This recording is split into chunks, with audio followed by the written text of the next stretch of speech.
ఇదిగో లిస్ట్ రాసాను, బయటికి వెళ్ళి ఫాస్ట్గా పట్టుకొచ్చి. నువ్వు రాసావా? ప్రసన్న పప్పు ఏంటి? అది ప్రసన్న పప్పు కాదు, పచ్చి శనగ పప్పు. గుసగుసలా?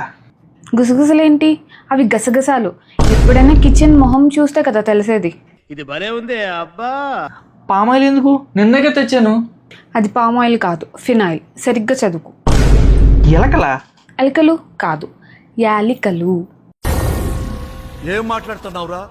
నరాలు కట్ అయిపోయింది. ఐశ్వర్య? ఐశ్వర్య కాదు, అది ఆశీర్వాద్ ఆట. ఏంటి అన్నీ చెప్పాల్సి వస్తుంది? చిన్నప్పుడు తెలుగు చదువుకోలేదా?